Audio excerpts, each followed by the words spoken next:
jurisprudência e nas boas práticas, visando a economicidade e o atingimento da excelência na prestação dos serviços públicos.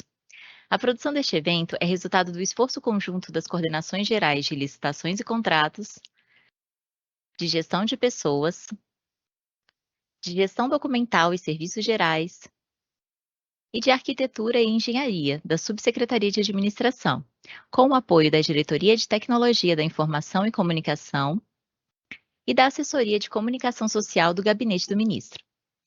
Juntos estamos à disposição para tornar este ciclo uma ótima experiência para vocês. Antes de darmos início à última palestra do dia, eu tenho alguns avisos. Vocês podem interagir com a gente no chat de perguntas e respostas, tá? Podem mandar dúvidas, né? Fazer comentários, formular perguntas para a palestrante, que a nossa equipe vai estar à disposição para responder vocês. Nós não vamos ter tempo hábil para responder a todas as perguntas, né? Devido ao fluxo intenso de perguntas e, enfim, a gente está aí com, ainda bem, né? Um número, uma média de muito mais de 1.000 acessos por palestra, então realmente fica inviável responder a todos, então peço a compreensão de vocês, mas a gente vai respondendo na medida do possível, tá? As perguntas que são feitas com mais frequência, tá bem? É isso, eu peço para que vocês se identifiquem com o nome completo quando fizerem pergunta, tá? Cargo, órgão de lotação, é importante para a gente aqui. E a emissão do certificado de participação, ela está condicionada à inscrição no evento e também à avaliação da palestra. Então, se vocês querem a certificação de participação nessa palestra, vocês têm que avaliá-la. E assim, respectivamente, tá? Toda palestra que vocês participarem, para conseguir o certificado daquela palestra, que é individual, vocês têm que fazer a avaliação daquela palestra. Já a inscrição no evento é uma só. Então, você se inscreveu uma vez, você já está inscrito e já pode participar de todas as palestras e avaliar todas para conseguir os certificados, tá bem? Bom, além disso, os primeiros a avaliarem a palestra, né, quem avaliar até o final do quadro de perguntas e respostas, que vai acontecer após a palestra da professora, vai estar concorrendo a um livro que foi ofertado gentilmente por ela, né, um super livro. Vou fazer suspense, não vou falar ainda, tá? Então é isso, fiquem ligados, assim que a gente divulgar aí o link de avaliação, vocês já comecem para estar concorrendo a um super livro aí, doado pela palestrante Michelle Marie, né, que vai conduzir agora a palestra O papel da assessoria jurídica como aliada no processo de contratação e de fiscalização de contratos administrativos. A doutora Michelle Marie Marques Silva é advogada da União, coordenadora geral de análise jurídica de licitação, contratos e instrumentos congêneres no Ministério da Justiça e Segurança Pública, mestre em Direito Constitucional, pós-graduada em Direito Público, professora, palestrante, autora de artigos e coautora de livros. Com vocês, então, agora, a professora Michelle Marie. Oi, Fabizinha. Boa tarde. Como vai? Boa tarde, professora. Bem-vinda. Tá me vendo, me ouvindo direitinho? Tá tudo certo? Perfeito. Maravilha. Quero, primeiro de tudo, parabenizar aqui publicamente vocês pelo esforço, porque vocês respiram só o ciclo durante o período do ciclo. É um trabalho lindo que vocês fazem. Então, parabéns para você, Stephanie, Márcia, Débora, se estiver assistindo. Débora, um beijo. E seguimos aqui juntos no nosso dia a dia, hein? Trabalhando com os nossos processos aqui queridinhos, né? Então, obrigada a vocês aí por ter se dedicado tanto a esse ciclo, né? Vocês não ganham mais nada por isso. Então, é uma dedicação mesmo de quem está para servir ao público, de quem é servidor público mesmo por vocação, tá? Fica aqui meu parabéns e meu agradecimento. Boa tarde a todos e a todas. Quero também mandar beijo aí para todos os meus colegas da AGU, do Ministério da Justiça, da Consultoria Jurídica, alunos, professores, amigos queridos que aceitaram o convite para estar aqui. Se esse ciclo está brilhando também, foi por conta da participação deles. Somos aqui uma família, estamos todos querendo a mesma coisa, que vocês tenham aí uma visão melhor sobre a nova lei, sobre a administração, reflexões que possam construir um ordenamento mais coeso, tá? Então, vamos começar aqui a palestra. E espero, né, Fabi, que depois do primeiro slide eles tenham outra visão do jurídico, né, não? Eu tenho certeza que isso vai acontecer. Vamos lá. Vou tentar compartilhar aqui, Fabi, você me ajuda. Sim. Compartilha com a gente que eu coloco ao vivo, professora. Já foi, vê aí. Só um instante. Pronto. Tá Deu certo? certinho. Uhum. Você arrasa, Fabi. Peraí, deixa eu só botar aqui para eu poder ver vocês, senão eu fico perdida. Então vamos lá. O nosso tema aqui, que foi. Esses temas, não sei se já falaram para vocês, eles fizeram parte de um planejamento adequado, tá vendo? Então foi verificado aqui, foi feita uma pesquisa, quais eram os temas que seriam seriam de melhor interesse para os servidores e que atenderiam às intenções deles. E aí foi me destinado esse tema que eu gostei bastante, por sinal, que é o papel da assessoria jurídica como aliada no processo de contratação e de fiscalização de contratos administrativos. Por que eu gostei deste tema, principalmente por conta da segunda parte em diante, para que a visão da assessoria jurídica seja no sentido de ser mesmo aliada do processo de contratação e de fiscalização de contratos administrativos. Não só assessoria jurídica, tá, gente? Mas também órgãos de controle, judiciário, a gente está aí no âmbito de uma administração pública, lato sensu, que tem que andar aí de mãos dadas, em colaboração, né? Então aí, primeiro slide para vocês, que eu li ontem e fiquei pensando, poxa, ele mandou mal. É esse daí, tá? Quem não sabe, tem esse Instagram aí que chama Eli Bolado, né? Ele pega alguns insights aí sobre direito administrativo e traz algumas reflexões para o lado mais ali do humor, né? E aí ele trouxe isso no Twitter e no Instagram falando o quê? No consultivo, dorme tranquilo quem diz pode, desde que observado o ordenamento jurídico e precedente de todos os tribunais a ser atestado pelo gestor, que inclusive pode divergir deste entendimento por sua conta e risco, né? Então ele fez aí um meme, vamos colocar nesse sentido, né? Dizendo que o consultivo fala que pode, mas no final das contas, quem vai decidir ali é o gestor e ele tem que usar tudo quanto é norma do ordenamento jurídico, né? Tem que observar tudo quanto é norma do ordenamento jurídico, né? E aí ele ainda coloca precedente de todos os tribunais, ainda tem que atestar aquilo ali, né?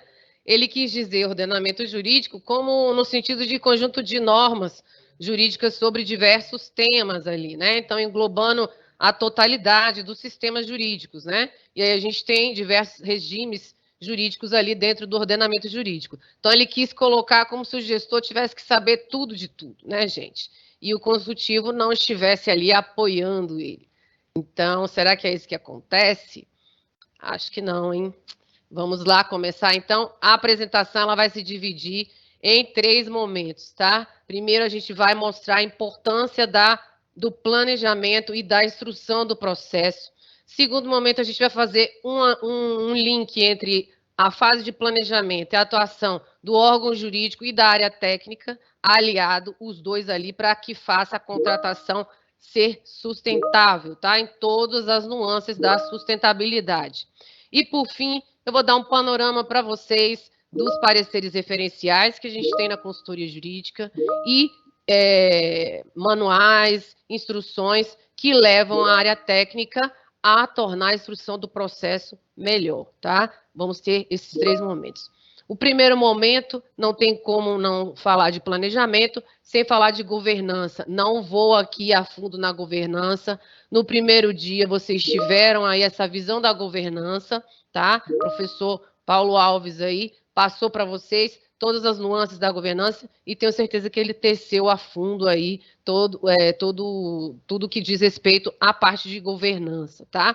Mas no que importa aqui para nós, para o nosso tema, a gente tem aí a governança no artigo 11, parágrafo único da lei, é o coração ali da lei, né? Se tem algo que essa lei primou, que era a única coisa que ela poderia fazer, porque o resto já existia, foi pela governança. Então, como o TCU veio dizendo, olha, órgãos, você não tem governança sustentável, nem institucional, e a governança pode ser institucional e pode ser das contratações públicas. Fiquem atentos a isso e façam essas diferenciações, tá? Quando eu falo governança, eu posso arrumar a minha casa, e aí eu vou estar fazendo a governança institucional, ou, quando eu falo governança das contratações, eu estou arrumando uma unidade específica dentro da minha casa, que é relacionada à contratação e também os processos relacionados às contratações públicas. Então, eu tenho essas duas frentes, tá? Então, na portaria SEGES 8678 de 2021, lá no artigo 2º, inciso 3º, ela traz o conceito de governança das contratações públicas, que é o que interessa aqui para a gente, tá? E aí ela traz como um conjunto de mecanismos de liderança, estratégia e controle postos em prática. Agora, atenção, para avaliar, direcionar e monitorar a atuação da gestão das contratações públicas. O que ela está me comunicando aqui? Olha, eu vou ter que ter uma gestão de contratação pública mais eficiente. Para quê? Para agregar valor ao negócio do órgão ou da entidade, para contribuir para o alcance dos objetivos do órgão ou da entidade e com riscos aceitáveis. Risco a gente tem tudo na vida, não é mesmo? Então, mas se a gente mapear eles e verificar que risco aqui eu posso aceitar e aí já antever, isso daí faz com que eu tenha ali um resultado não muito distante do que foi previsto antes, né? Então é isso que a lei está comunicando. Eu quero ter uma governança de contratação para que eu não tenha muito problema com a minha contratação pública, que ela possa correr de uma forma tranquila, tá? Então, no artigo 1º, parágrafo 1º da portaria SEGES 8678 de 2021, ele vem dizendo que a alta administração dos órgãos e entidades, o que é alta administração? Está lá na portaria, provavelmente vocês já devem ter visto aí no primeiro dia, mas tem lá a definição. A alta administração dos órgãos e entidades de que trata o CAPT deve implementar e manter mecanismos e instrumentos de governança das contratações. Então, eu estou transferindo a responsabilidade agora para para implementar e manter esses mecanismos de instrumentos de governança das contratações para também para a alta administração. Por que eu digo também? Porque a alta administração está aqui como obrigada a fazer, mas nós, enquanto servidores públicos, também estamos obrigados a manter essa governança funcionando das contratações públicas, principalmente se eu sou um servidor que atua nessa área, tá? No artigo 5º, inciso 9, da portaria SEGES 8678 de 2021, ela vai trazendo, e olha o ponto aqui que eu quero chegar, padronização e centralização de procedimentos, tá? É isso que ela está dizendo. Você tem que ter uma governança institucional forte. Dentro dessa governança institucional forte, você tem que ter uma governança das contratações públicas forte para ir fazendo padronização e centralização de procedimentos. Eu vou ter um caminho que vai me levar a isso, tá?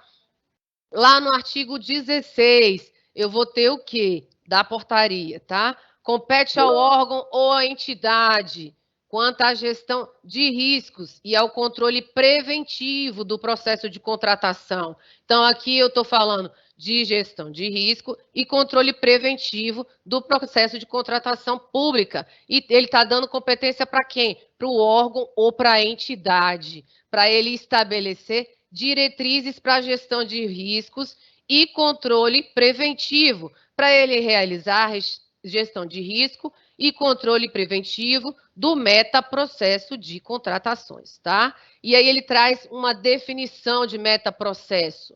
É o que esse metaprocesso de contratação?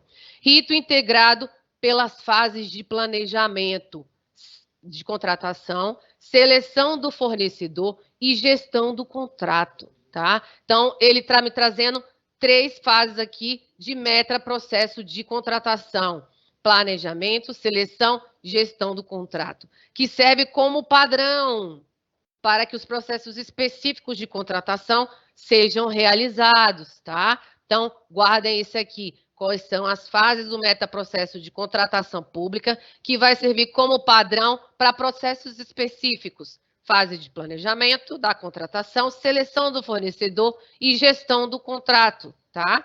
E aí eu vou ter fases do procedimento licitatório. Quais são as fases que a gente tem dentro do procedimento licitatório? Preparatória. Dentro da preparatória, a gente tem a fase de planejamento dessa contratação.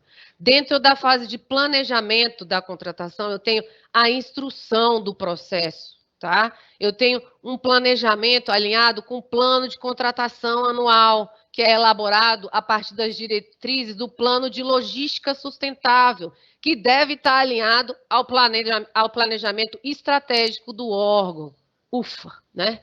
Um monte de artefato que eu tenho que fazer, professora. Um monte de artefato que a gente vai ter que fazer, sabe por quê? Porque a casa estava bagunçada. Então, teve que vir um órgão de controle e dizer, vamos arrumar essa casa, porque do jeito que está, a gente está tendo problemas. A gente está tendo problemas na execução do contrato, um planejamento mal feito. Eu tenho uma execução de contrato péssima. É uma execução de contrato que o tempo inteiro eu tenho que estar apagando fogo. Ninguém quer viver assim, certo? Então, se atenham e se entreguem à fase do planejamento da contratação, tá? Que é a fase preparatória do procedimento licitatório. Façam uma instrução de processo que dê para se sustentar. A gente vai ver aqui no decorrer o que eu preciso para uma instrução que dê para se sustentar dentro de um processo de licitação, tá? Acabei a fase preparatória, eu vou para qual fase? De seleção do fornecedor. E depois eu vou para a execução, gestão do contrato. A portaria chamou de gestão do contrato. Tá bom, como é que a gente vai ter aí isso em gráfico, para ficar mais fácil para todo mundo aí perceber, tá?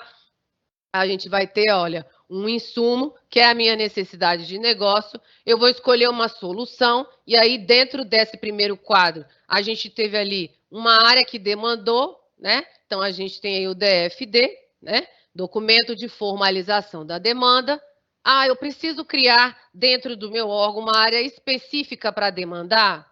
Não sei. Quem tem que saber é você. Você vai ter que olhar para a realidade do seu órgão e verificar com o que você tem até de servidor disponível, se você tem como criar uma área só para demandar, tá? Eu não vejo necessidade. Você pode estabelecer que cada unidade dentro do seu órgão é área demandante, mas se você acha dentro do seu órgão, com a sua realidade, que é necessário, faça por meio de regulamento. Regulamente as coisas dentro do seu órgão, tá? Por quê? Porque se o órgão de controle chega lá e perguntar como que funciona o setor de contratação pública dentro do seu órgão, você vai dizer, olha, por meio dessa portaria, eu estabeleci essas áreas desse jeito. Você está mostrando para ele que você regulamentou dentro do seu órgão e que você tem uma visão ali de organização, de governança institucional e da contratação,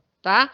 Passamos o primeiro quadro, identifiquei meu insumo, minha necessidade, escolhi a solução, fiz a demanda pelo DFD, vou fazer meu ETP, meu estudo técnico preliminar, e aí com a minha necessidade de negócio, estudo o mercado, faço toda a análise necessária para eu escolher a solução. Vou especificar essa solução. Eu vou dissecar meu objeto. E aí eu tenho que artefato para fazer isso?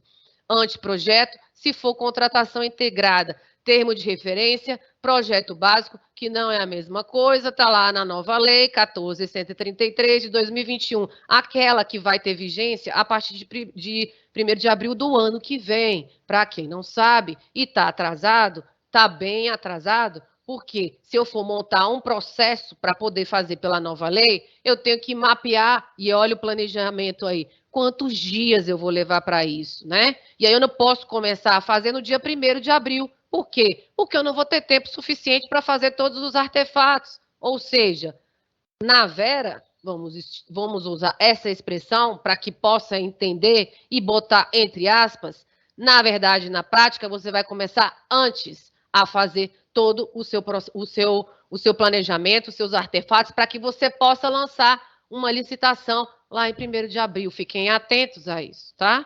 Tá bom, especifiquei meu objeto no anteprojeto, no TR, no projeto básico. Eu vou ter o que depois? Meu edital. Lancei o edital, entre o edital e o contrato ali, eu tenho seleção do fornecedor. Depois eu tenho meu contrato, que eu vou executar o contrato. E aí eu vou definir o quê? Nessa linha toda aí.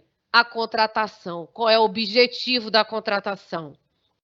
Atender à necessidade do órgão ou da entidade, garantir a isonomia na competição entre os possíveis fornecedores e buscar o preço compatível com o mercado. E aí, dentro do preço compatível com o mercado, eu tenho a vantajosidade da contratação pela administração como um dos itens a serem avaliados e necessariamente colocados na motivação do processo, tá? Isso daí é um quadro para a gente ver todas as fases: planejamento, seleção, execução de contrato. Eu vou ter a contratação, tá? Deixa eu ver se eu não passei muito aqui. Então, a gente está lá no artigo 18. Tá bom, o que, que eu preciso aí para fazer esse planejamento? O que, que eu preciso fazer para fazer essa instrução? E quem é que faz? Como é que o jurídico vai me ajudar agora? Posso pedir ou não para ele me ajudar? Como é que vai ser isso? Eu podia já antes? Então, vamos ver aí. Qual é a fase que a gente está? Preparatória do processo licitatório, tá? E é caracterizada pelo planejamento e deve se compatibilizar-se com o PCA, tá? E com as leis orçamentárias, tá? LDO, PPA e LOA. E tenho que colocar lá a minha disponibilidade orçamentária dentro do processo, tá? Bem como abordar todas as considerações técnicas de mercado e de gestão. Tudo isso tem que estar dentro do planejamento da minha licitação, tá? Que podem interferir na contratação. Vai compreender o que, então? A fase preparatória. Esse planejamento, ele vai compreender o quê? A descrição da necessidade da contratação, fundamentada em estudo técnico preliminar. Então, olha a importância do estudo técnico preliminar. E um estudo técnico preliminar que seja feito de verdade e não um cara crachá. Ai, que saco, tenho que fazer isso aqui. Então, eu vou vendo aqui que itens tem e vou ali. Ou então, vou pegar um modelo aqui da AGU e copio, colo e mando para o jurídico e depois ele me fala o que eu tenho que fazer. Não faça isso com você, né? Você passou num concurso, é servidor público, se você tem cargo em comissão, você foi escolhido para ocupar, então tem ali mais responsabilidade com a atividade que você está exercendo. Então, se você foi ali designado para fazer um artefato, faça de verdade, faça um estudo de verdade, né? Que você vai ver, você tem como exemplo aí contratações de sucesso que foram feitas levando a sério todos os documentos dessa fase, que é a fase de planejamento da contratação, que é a fase mais importante de todo o processo licitatório, tá? Sem sombra de dúvidas. Então, por favor, saiam daqui tendo a certeza de que um planejamento bem feito, ele vai trazer para você muito menos perturbação durante toda a execução do contrato, tá? Tá bom, descrevi a necessidade lá no ETP, fiz um ETP verdadeiro. Eu vou lá e defino o objeto para atendimento da necessidade. A gente viu lá no slide anterior. Botei o TR e o anteprojeto, projeto básico, projeto executivo. Os conceitos estão lá no artigo 6º da nova lei. Qualquer conceito que você queira saber, vai lá no artigo 6º, porque tem um monte. Então, com certeza, vai estar lá dentro. Depois eu vou fazer o quê? Vou definir as condições de execução e pagamento. Vou colocar que garantia que eu quero, exigida e ofertada, e das condições de recebimento. Tá vendo que está tudo já aí mastigadinho? É só fazer os documentos, ela já vem dizendo o que eu preciso, tá? Então, no inciso 4º, eu vou estimar meu orçamento, vou fazer composição dos preços que eu utilizei para a formação desse orçamento que eu estimei. Eu vou elaborar edital, eu vou elaborar a minuta de contrato, quando necessária. Existem situações que eu não vou precisar de contrato, mas eu vou ter documentos equivalentes ao contrato, como nota de empenho, se eu tiver entrega imediata, por exemplo, tá? mas tem que constar obrigatoriamente como anexo do edital de licitação, tá? Eu vou estabelecer qual é o meu regime de fornecimento de bens, de prestação de serviço, de execução de obras e de serviços de engenharia. E vou observar eventual economia de escala que eu tenha, tá? Eu vou ver vou estabelecer qual é a minha modalidade de licitação, meu critério de julgamento, o modo de disputa, aberto, fechado, combinado, a adequação e eficiência da forma de combinação desses parâmetros do modo de disputa, por que eu adotei o aberto, por que eu adotei o fechado, por que eu tenho que combinar os modos de disputa. Isso tudo tem que estar dentro dos artefatos que você está confeccionando, tá? Para fins de quê? De seleção da proposta apta a gerar o resultado de contratação mais vantajoso para a administração, tá? Você está ali trabalhando para a administração, você está ali servindo ao público, então você tem responsabilidade com os atos que você está produzindo. O resultado mais vantajoso que você está levando é para a administração indiretamente, para toda a sociedade que você também faz parte dela, tá? Então a responsabilidade é nossa. E ele fala o quê? Eu tenho que considerar todo o ciclo de vida do objeto, tá? E aí, considerado o ciclo de vida do objeto, eu vou trazer para vocês essa figura que é da Embrapa, tá? Mas ela também consta, tá? Do Guia Nacional de Contratações Sustentáveis, que está na sua 5ª edição, tá? Tereza, se estiver assistindo, um beijo. Tereza é coordenadora da Câmara Nacional de Sustentabilidade, da Consultoria Geral da União, e é ela que leva à frente aí, com todo o vigor e toda a competência, toda a dedicação, o Guia Nacional de Contratações Sustentáveis, que está na sua 5ª edição, saiu em julho de 2022, tá? O que ele me diz sobre o ciclo de vida do objeto? Essa avaliação você também tem que fazer dentro do seu planejamento, tá? Ele vai me dizer que eu tenho que considerar materiais, e aí, considerando materiais, eu vou ter o quê? Se ele é reciclado, se ele é biodegradável, por exemplo. Eu vou considerar aqui o modo de fabricação, de produção desses materiais, né? Se eu não levei em conta trabalho infantil, qual foi a máquina que eu utilizei nesse ciclo de vida do objeto que eu estou ali atribuindo para minha contratação, tá? Na fase de armazenamento, eu vou ver o tipo de embalagem que eu estou usando, por exemplo, tá? Na distribuição e aí já no uso, eu vou ver qual é a economia de água que eu estou tendo, de energia. Estou trazendo aqui um exemplo para vocês de como é essa avaliação, tá? E aí na disposição, na destinação final do objeto, eu vou dizer se os produtos são recicláveis, biodegradáveis, atóxicos ou com possibilidade de reuso. Ah, professora, que saco fazer isso, para que isso? Quem precisa de meio ambiente? Não seja essa pessoa, tá? Então vai ler o guia. Quando você acabar de ler o guia, você vai entender por que é necessário considerar tudo isso dentro do processo licitatório, tá? Então, leia o guia que está na sua 5ª edição. Se você não sabia nem da primeira, você não sabe nem como colocar esses itens de contratação sustentável dentro do seu processo. Não sei como você estava fazendo a avaliação do ciclo de vida, mas você tem que fazer, tá? Então vá, se informe, estude, para que você possa fazer um artefato sustentável dentro do seu processo licitatório. Então, o que eu tenho mais que ter nessa fase aí de planejamento? Eu tenho que ter uma motivação circunstanciada das condições do edital, tais como justificativa de exigências de qualificação técnica, mediante indicação das parcelas de maior relevância técnica ou valor significativo do objeto. Vou ter que ter qualificação econômico-financeira. Vou ter que ter justificativa das regras pertinentes à participação de empresas em consórcio.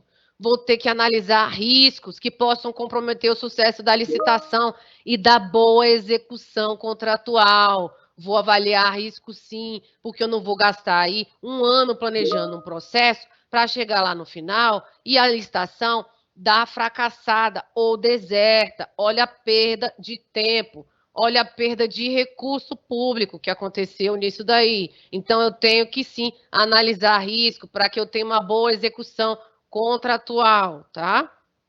Motivação sobre o momento da divulgação do orçamento. Sim, porque o orçamento na nova lei também veio com o RDC, mas foi replicado na nova lei, ele pode ser sigiloso, tá? E se eu adotar o orçamento sigiloso, eu tenho que justificar e dizer que momento que eu posso divulgar ou não ele, tá? Houve um veto no artigo 24 que trata do orçamento sigiloso, para que justamente o gestor sinta-se à vontade sobre o melhor momento que ele tem para poder divulgar esse orçamento que é sigiloso. Se vai ser na negociação, se vai ser no encerramento, se vai ser antes da proposta, não sei. Ele vai verificar o objeto dele, ele vai construir todos esses artefatos, ele vai estruturar o planejamento da licitação dele, e aí ele vai me dizer ali que momento que vai ser melhor para divulgar esse orçamento, se ele for sigiloso. Se ele não for, ele vai estar desde o início. Lembrando que o orçamento sigiloso, ele tem que estar no processo, não é desculpa para não fazer pesquisa de preço, tá? Ele tem que existir, tem que estar no processo, porque ele tem que estar ali disponível para órgão de controle interno e externo, tá? Não vamos entrar mais a fundo, que não é meu tema, tá? Aqui, em termos de instrução, dentro da consultoria jurídica do Ministério da Justiça e Segurança Pública, que documentos foram feitos? Em 2020, foram editadas orientações gerais da consultoria jurídica junto ao Ministério da Justiça e Segurança Pública para instrução de processos de licitações e contrato. E traz um compilado, esse documento de orientações gerais, traz um compilado de 8 orientações gerais endereçadas aos órgãos assessorados. Tem um outro documento que chama padronização de procedimentos de contratação. Então, aqui na nossa consultoria jurídica, temos esses 2 documentos que dizem o quê? O de padronização, ele vai falar sobre a padronização e o procedimento da contratação. O de orientação, ele vai trazer orientações. E aí, eu coloquei aqui, a título de informação, quais orientações existem, mas cada orientação dessa está dissecada dentro dos documentos, para que você saiba o que quer dizer ali, qual é o resultado que cada orientação geral dessa quer, tá? Então, na orientação 1, por exemplo, eu estou falando de contrato administrativo, eu estou falando de análise da vantagem da contratação, eu estou falando de pesquisa de mercado para estimar preço e preços referenciais. Isso você vai encontrar na orientação geral 1. Na orientação geral 2, você vai encontrar o decreto 10.193, de 27 de dezembro de 2019, falando de limites e instâncias de governança do Poder Executivo Federal, que trata do decreto de governança, que a gente fala, né? A orientação geral número 3 fala do decreto 9.507, tá? E aqui foi a época da entrada em vigor de novo normativo que dispõe sobre a execução indireta mediante contratação de serviços da administração pública federal, tá? Terceirização, tá? Antes era o 2271, foi revogado pelo 9507 de 2018. A gente tem orientação geral 4, fala o quê? Contrato administrativos e instrumentos congêneres. O que é instrumentos congêneres, professora? Convênio, acordo de cooperação técnica e afins, né? Porque a criatividade é grande, então a gente pode ter vários instrumentos congêneres, né? Desde a 866, a gente tem lá no 116 da 866 a possibilidade de fazer instrumentos das mais várias formas, parcerias das mais várias formas. E que bom que existe com a administração pública, tanto nacional quanto internacional, tá? Aqui no Ministério, a gente também tem uma portaria que regulamenta as parcerias internacionais e entra também dentro aí de instrumentos congêneres, tá? Então, a nossa orientação geral 4 cuida de contrato administrativo e instrumentos congêneres. Então, ela traz recomendações quanto à vigência, a eficácia e a contagem de prazos. A orientação geral 5, ela vai tratar de sistema de registro de preço, da intenção de registro de preço, do artigo 4º do decreto 7892, que trata do registro de preço. A orientação geral 6, ela vai tratar de licitação, ela vai me dizer da adequada especificação do objeto, ela vai dizer da descrição precisa e suficiente da real necessidade da administração pública. A orientação geral 7, ela vai tratar do parcelamento do objeto, tão importante, né? Que está lá no 23, parágrafo 1º da 866 e na súmula 247 do TCU. E a orientação geral 8, ela vai me falar da instrução, da regularidade e da qualificação dos atos processuais, tá? Ela vai me trazer ali o artigo 22 da 9784, que é a Lei do Processo Administrativo Federal, tá? E tem também, para a leitura de vocês, a orientação normativa da GU 02 de 2009 e o enunciado de boas práticas consultivas 06. Ah, tá. Onde que está esses enunciados, professora? De boas práticas consultivas. E tá dentro do Manual de Boas Práticas Consultivas da Advocacia Geral da União. A Advocacia Geral da União tem um manual desde 2016 com vários enunciados ali de boas práticas consultivas, para que as consultorias jurídicas tenham ali uma orientação de como agir no dia a dia do trabalho consultivo exercido, tá? A orientação geral 6, eu vou aqui trazer ela para vocês, porque ela vem me dizendo sobre a instrução do processo, que é a fase aqui que a gente está da apresentação. E até agora, espero que vocês já tenham percebido, tá? A importância da instrução do processo, do planejamento da contratação. Eu vou beber uma água, porque estou aqui em Brasília, no ápice da seca. Então, aqui, quem está nessa época me compreende. Cada meia hora que a gente fala, é 1 litro de água que a gente bebe, porque a secura é grande. Eu sou daqui, tá, gente? Brasiliense, então eu posso falar. Deixa eu só beber um gole. Orientação geral 6, então, ela vem dizendo que o projeto básico ou termo de referência tem que trazer o conjunto de elementos necessários e suficientes para a caracterização do objeto a ser contratado, com nível de precisão adequado para a correta compreensão dos potenciais licitantes. Isso a gente já viu até aqui. Ocorre que, gente, já pararam para perceber o que causa a incorreta descrição do objeto? A incorreta descrição do objeto pode constituir-se em razão de afastamento de licitantes aptos a atender a necessidade administrativa. Então, por isso que o TCU bate tanto nessa tecla, tá? Não é que ele é chato, é porque uma descrição incorreta do objeto e existe muita dificuldade em fazer essa descrição, tá, do objeto. E aí, professora, a gente tem alguma solução para isso? Tem, agora tem. A gente vai falar, acho que no próximo slide. A descrição detalhada do objeto não pode resultar na previsão de características excessivas, impertinentes e irrelevantes. Então, tomem cuidado com isso aqui quando estiver fazendo a descrição detalhada do objeto, tá? Para que não tenha aí um resultado de características excessivas, impertinentes e irrelevantes, tá? Que vai o quê? Restringir injustificadamente a ampla competitividade e o tratamento isonômico dos participantes, tá? Estão vendo aqui? Afastar licitante, tá? Restringir injustificadamente a ampla competitividade e não ter um tratamento isonômico dos participantes dentro da minha fase de planejamento, dentro da minha contratação, é péssimo, porque isso não vai atender um objetivo da contratação. Eu estou fazendo licitação para justamente chegar nisso daí. Se não tivesse necessidade disso, eu contratava quem eu quisesse, tá? Mas o dinheiro não é meu. Eu sou aqui, ó, guardião do interesse público. Estou guardando o nosso dinheiro. Então, eu tenho que tomar cuidado, sim, para selecionar o melhor fornecedor, tá? Então, sempre a direção vai ser nesse sentido, tá?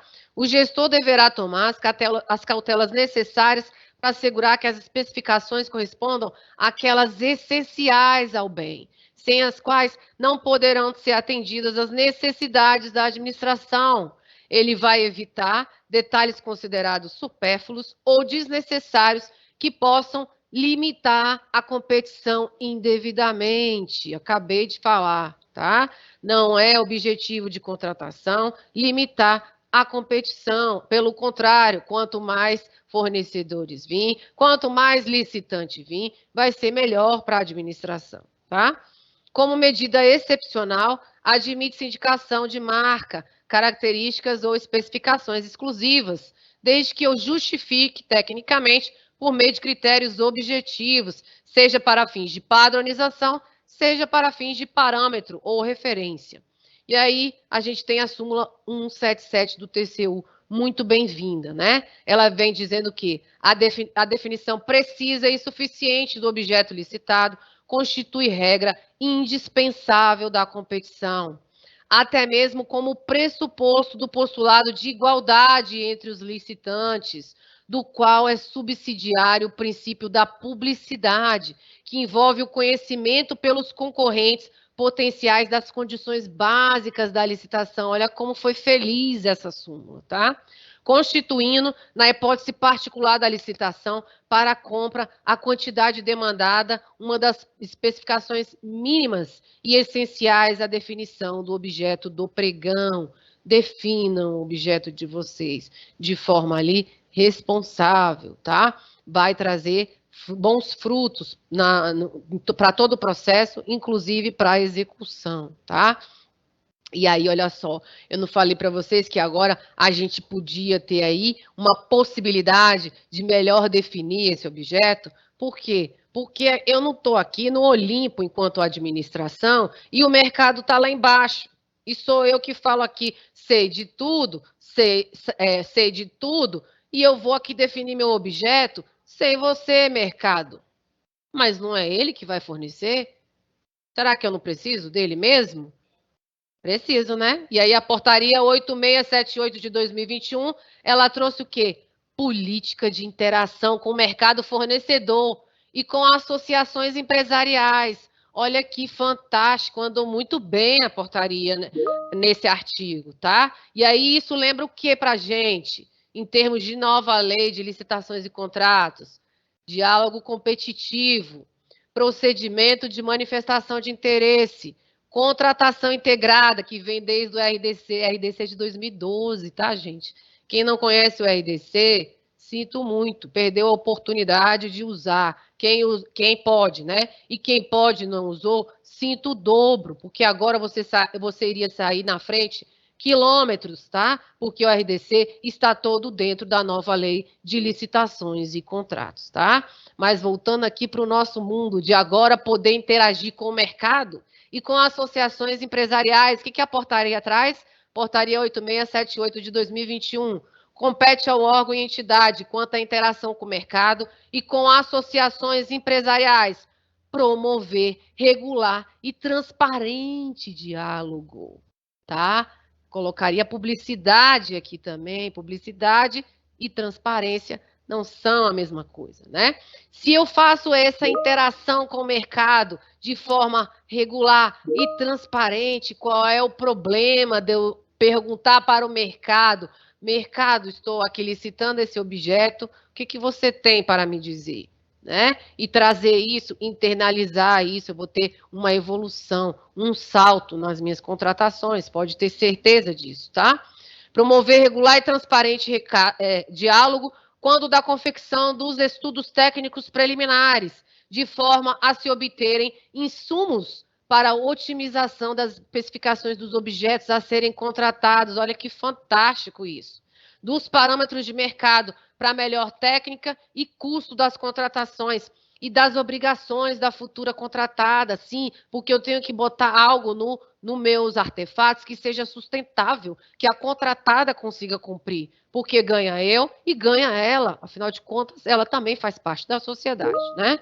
Conforme dispõe o artigo 21 da Lei 14.133. E aí eu vou ali ter audiência pública e consulta pública, tá?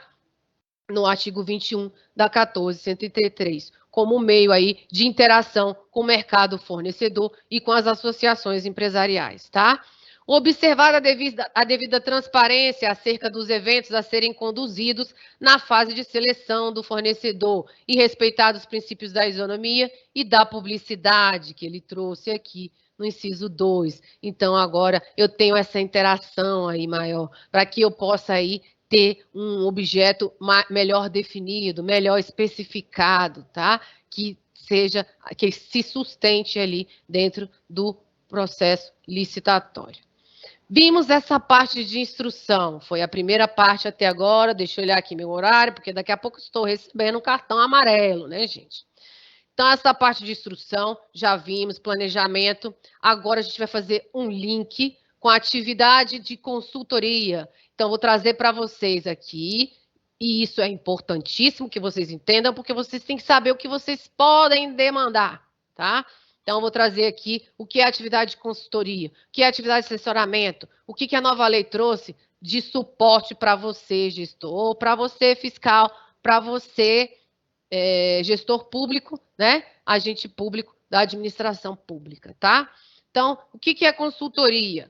É uma orientação pontual. Eu vou entender o caso, entende o caso e apresenta a solução. E aí pode ser atuação preventiva. Preventiva é o quê? Ao mesmo tempo, simultaneamente, tá? A gente vai ver mais à frente a diferença para prévio. Assessoramento jurídico é o quê? Orientação no desenvolvimento de uma atividade, de um projeto, é uma orientação constante, tá? Nós fazemos as duas coisas aqui na consultoria jurídica do Ministério da Justiça e Segurança Pública, tanto consultoria quanto assessoramento, tá?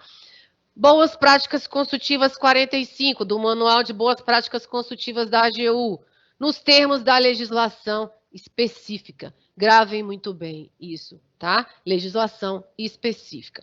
A atividade de consultoria jurídica compreende pronunciamentos típicos exteriorizados em expedientes e mediante figuras de manifestações formais, ao passo que a atividade de assessoramento jurídico abrange outras atividades decorrentes do exercício das atribuições próprias da função do advogado público e aqui, como é da AGU, federal, tá?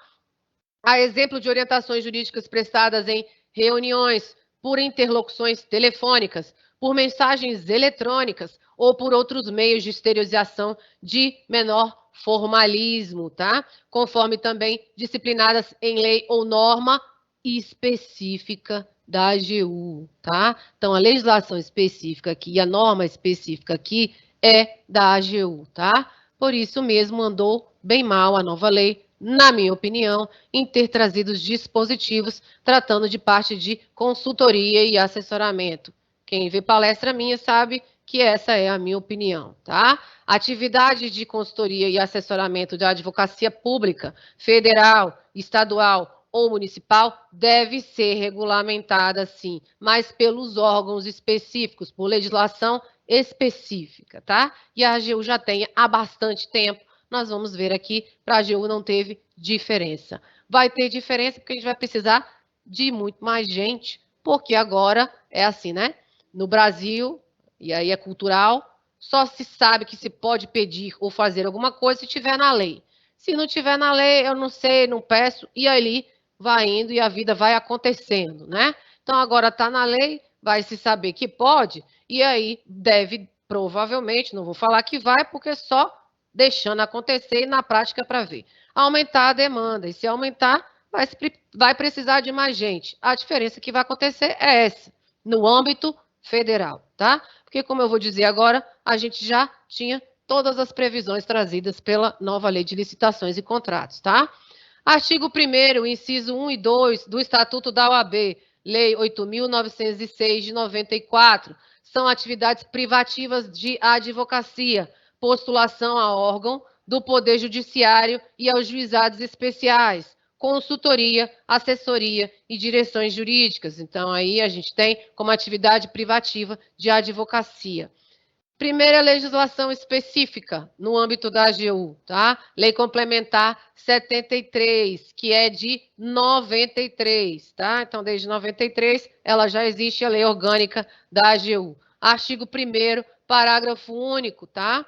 A Advocacia Geral da União cabem as atividades de consultoria e assessoramento jurídicos ao Poder Executivo, nos termos do que veio dizendo a lei complementar, e a gente vai ver que tem também leis específicas, como a 9.028, que existe desde 95, né?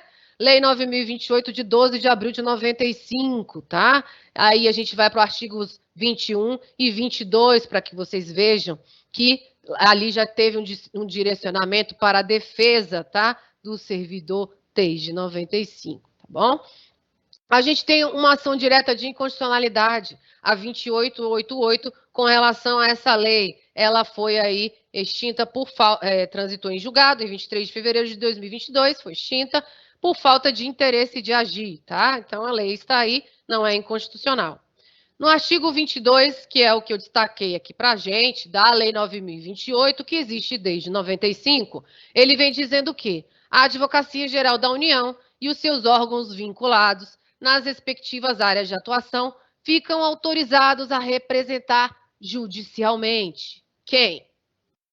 Os titulares e os membros dos poderes da República, das instituições federais, referidas lá no título 4, capítulo 4 da Constituição, os titulares dos ministérios e demais órgãos da presidência, de autarquias e fundações públicas federais, de cargos de natureza especial, de direção e assessoramento superior, e daqueles efetivos, servidores públicos, inclusive promovendo ação penal privada ou representando perante o Ministério Público quando vítimas de crime quanto aos atos praticados no exercício de suas atribuições constitucionais, legais ou regulamentares, no interesse público, especialmente da União, suas respectivas autarquias e fundações ou das instituições mencionadas, podendo ainda, quanto aos mesmos atos, impetrar habeas corpus, mandado de segurança, em defesa dos agentes públicos, de que trata este artigo, tá? Então, gente, agente público é o que agente público? É gênero, né? O conceito dele está definido, a definição dele, no artigo 2º da Lei de Improbidade Administrativa. E aí, objetivamente falando, é todo aquele que exerce função pública. Então, a gente tem aí aqui no artigo 22 da Lei 9.028, que existe desde 95, uma direção aí ampla de defesa, tá? Aqui na Lei 13.327, tá? No artigo 37, inciso 17, que é de 2016. Se eu fosse alegar, sim, mas aí não está tão claro nessa lei, na 9.028, né? Ele fala que fica autorizado representar judicialmente, mas e aí? Né? O extrajudicial entra ou não? Então, a lei 13.327 de 2016, no artigo 37, inciso 17, veio dizendo que, respeitadas as atribuições próprias de cada um dos cargos de que trata este capítulo, compete aos seus ocupantes atuar na defesa de dirigentes e de servidores da União, de suas autarquias e de suas fundações públicas, quando os atos tenham sido praticados dentro das atribuições institucionais e no limite da legalidade, havendo solicitação do interessado, tá? Essa lei aí, ela é desde 2016, tá? E aqui ela tá ampla, ela tá atuar na defesa de dirigentes e servidores da União, tá? Tá. Aí no artigo 8º, parágrafo 3º da nova lei, ele vem dizendo o quê? Eu posso prestar apoio, né? Eu, enquanto órgão de assessoramento jurídico, né? Eu vou lá apoiar, então, apoio dos órgãos de assessoramento jurídico, a atuação para quem, gente? Agente de contratação e sua equipe de apoio. Então, ele trouxe aqui claramente o quê? Que o órgão de assessoramento jurídico vai prestar apoio também para o agente de contratação e sua equipe de apoio. Artigo 11, inciso 1 e 3 da Lei Complementar 73 de 93, eu já poderia entender que estava abarcado aí, tá? Tanto que aqui nós prestamos e todos os ministérios que eu passei, eu estou no consultivo especificamente há 14 anos, tá? Já rodei em alguns ministérios e todos eles tinham apoio e assessoramento jurídico na fase aí, principalmente do procedimento interno, tá? Fiscal também pode? Fiscal também pode, tá?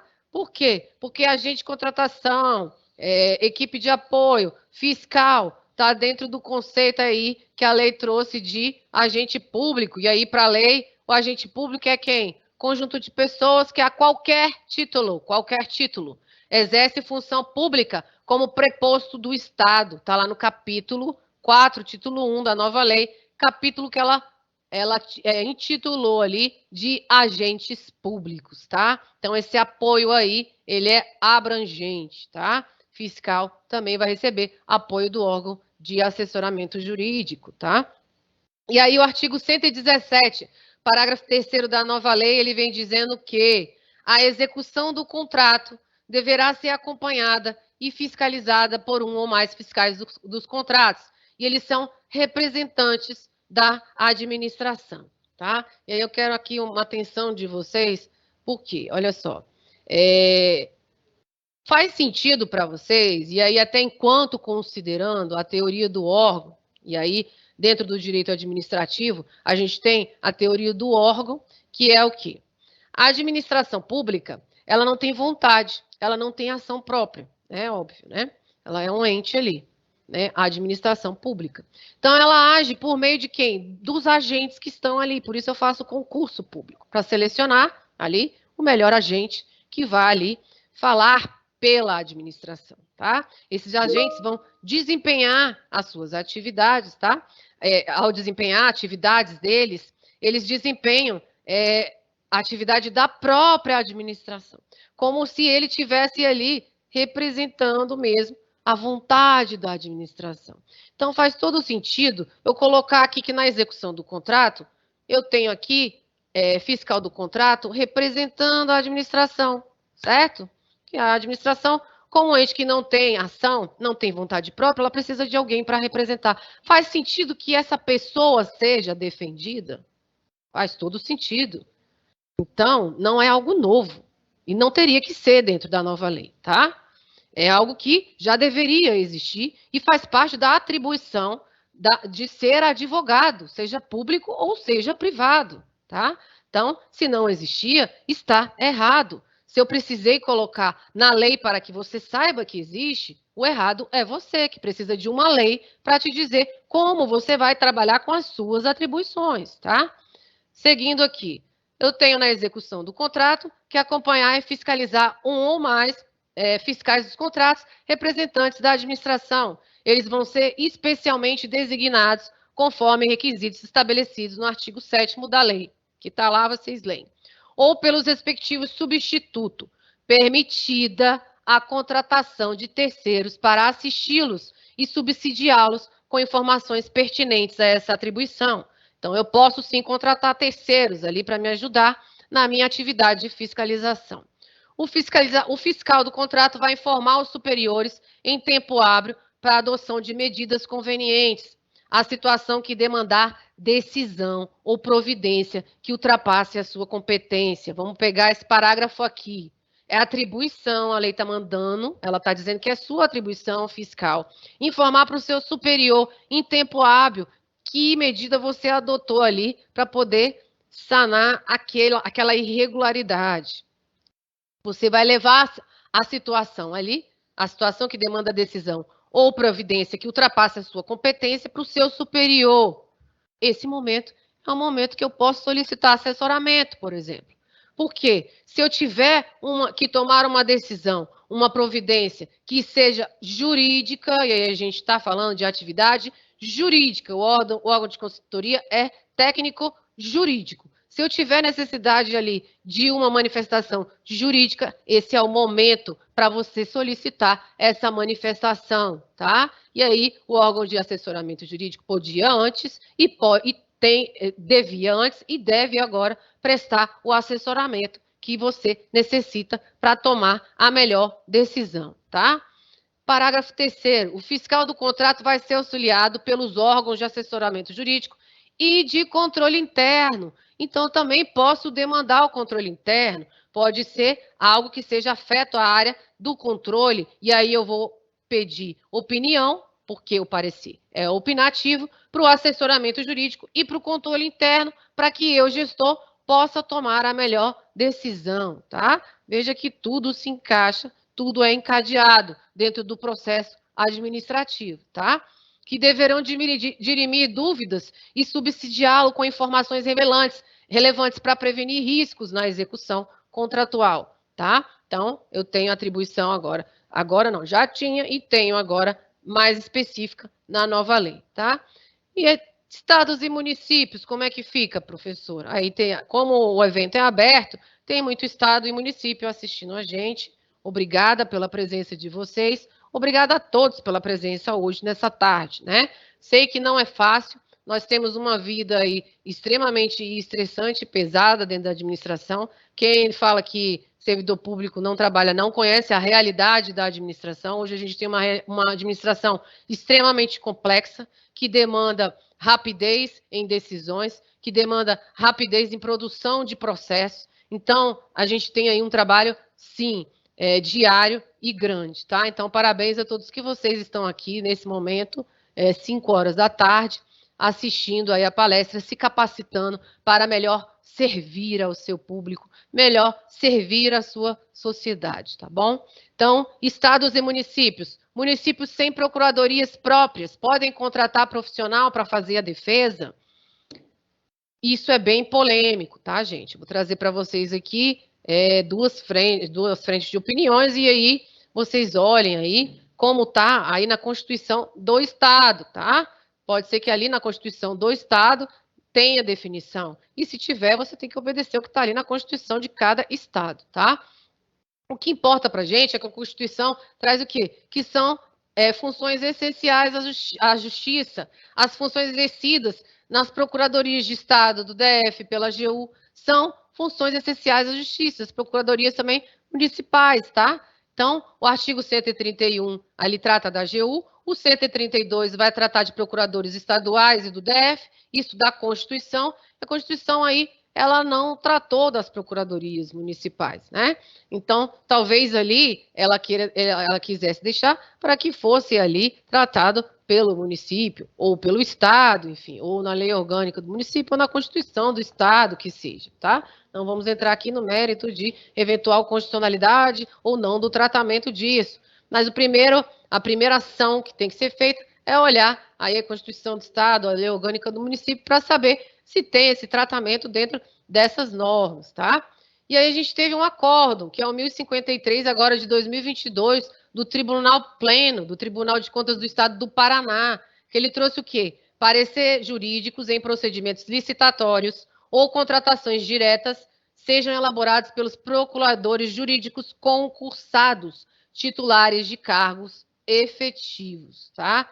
Essa foi o entendimento aí do Tribunal de Contas Estadual do Paraná, tá? E aí o artigo 10 da nova lei, ele traz o quê? Representação judicial e extrajudicial das autoridades competentes e dos servidores públicos. Tá, vamos parar aqui. Veja que o artigo colocou representação judicial e extrajudicial das autoridades competentes e dos servidores públicos. Se ele foi técnico aqui, servidor público é só quem ocupa cargo efetivo, tá? Então, se você não está dentro de cargo efetivo, pelo que está aqui, você não estaria abarcado, se ele foi técnico aqui, tá? O que não foi descrito lá nas leis que eu coloquei para vocês da AGU. Ali ela deu um tratamento de agente público, tá? E não de servidor público. Vamos ver aí se isso vai ser regulamentado, acredito que não, porque pelo menos isso eles vão deixar para que o órgão especificamente regulamente, né? E aí, sendo regulamentado, a gente vê aí se o tratamento que se quis dar foi de servidor ou de agente, se confundiu aí os conceitos, né, gente? Que eu acho que provavelmente foi isso que aconteceu. Representação judicial e extrajudicial das autoridades competentes e dos servidores públicos, e aí vai ser a critério deles, lógico, porque se eu quiser contratar um representante judicial e extrajudicial privado, é óbvio que eu vou poder contratar, tá? Só que eu só posso ter essa representação enquanto autoridade competente ou servidor público aqui, se for em razão de ato praticado com fundamento em parecer jurídico, com estrita observância de orientação constante deste parecer jurídico, tá? Então, eu tenho que estar ali, o ato tem que ser parecer jurídico e eu tenho que ter observado esse parecer jurídico, a orientação que está lá constante desse parecer jurídico, tá? E aí as esferas vai ser administrativa, controladora e judicial, tá? E aí, dentro da esfera administrativa, tá? a gente pode ter uma eventual necessidade aí de representação extrajudicial em processo administrativo disciplinar, porque eu estou na esfera administrativa. Reflitam sobre isso, tá? Controladora, aí a gente vai ter tomada de contas especial, por exemplo, dentro do TCU. E judicial, judiciário, a gente já conhece, né?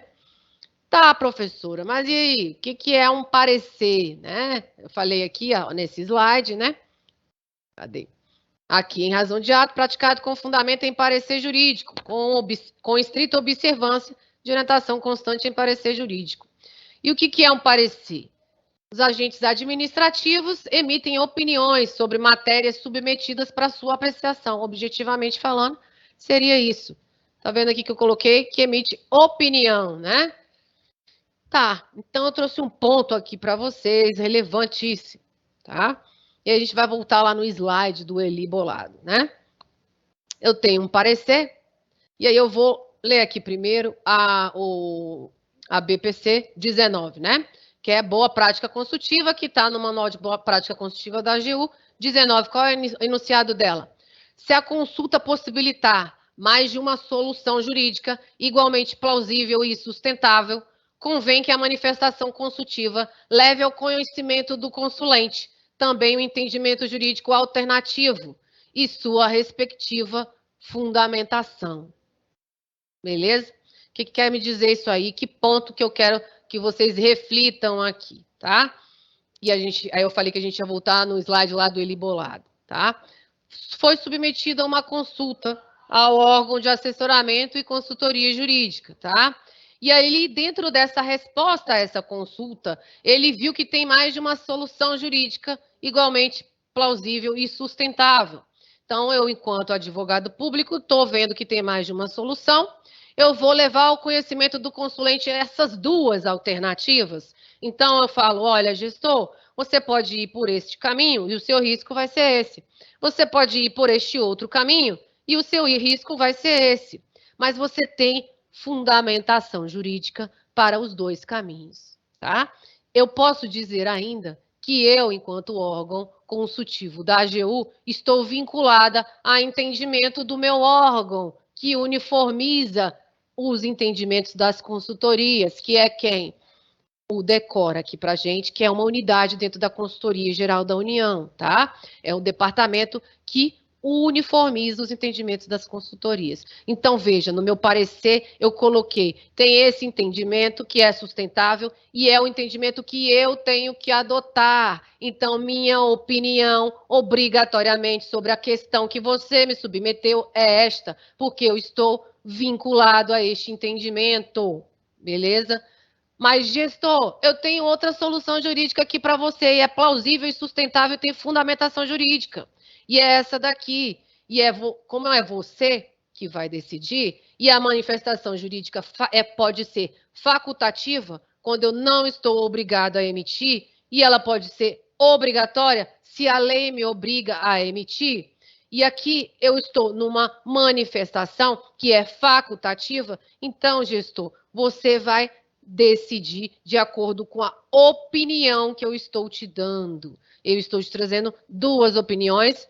Uma eu estou obrigatoriamente tendo que adotar, porque ela é vinculante para mim, tá? Ela me vincula. A outra eu estou te dizendo que você pode adotar com estes riscos aqui. Beleza.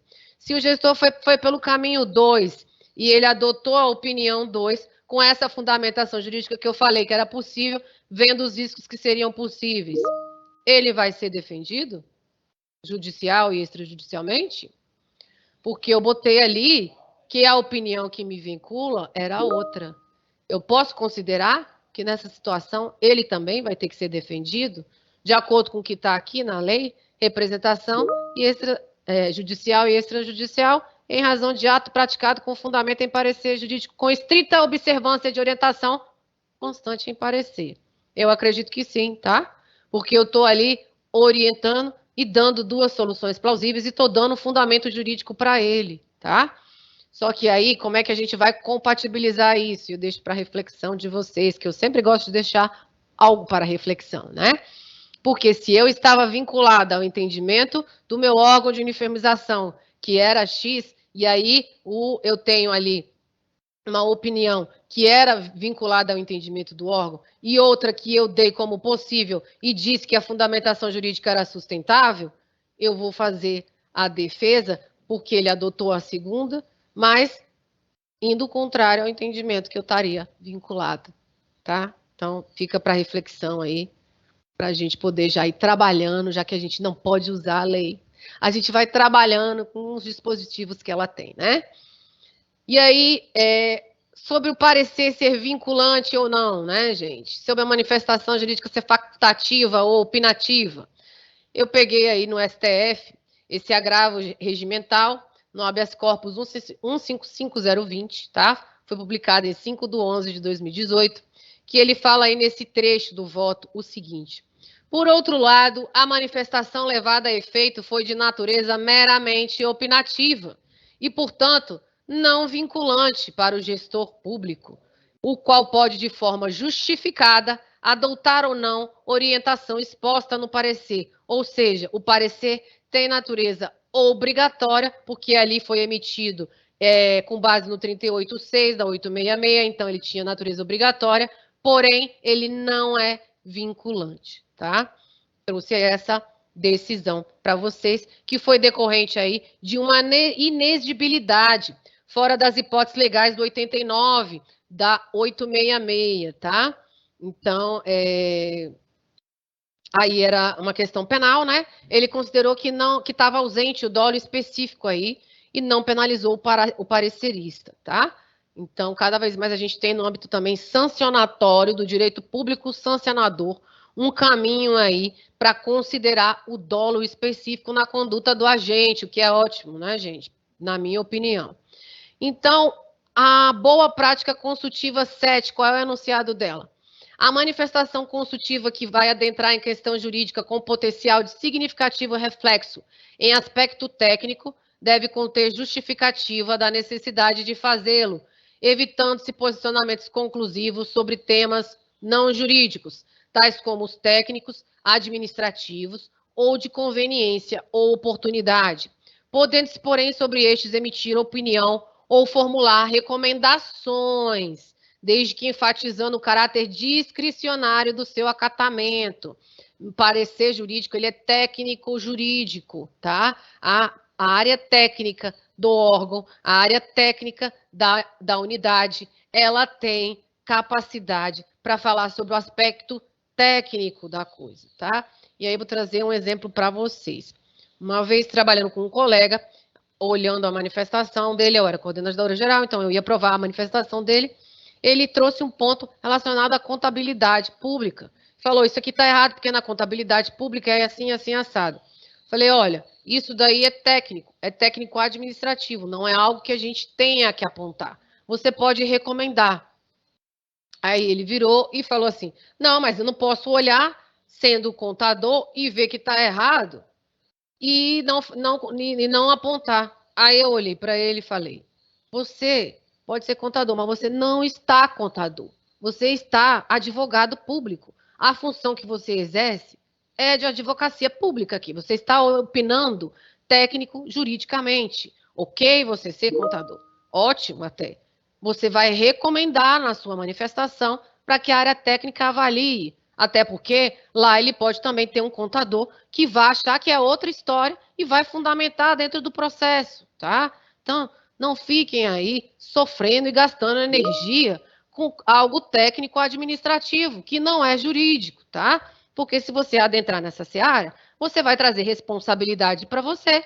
Se você adentrou, você se torna responsável da coisa também ali que você está opinando, tá? Essa também é a minha opinião em relação a esse ponto.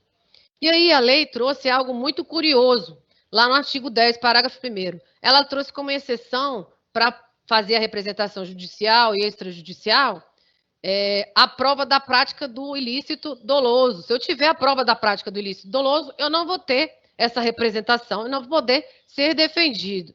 E aí eu pergunto para vocês, porque eu estou me perguntando até hoje, quem que vai provar esse ilícito?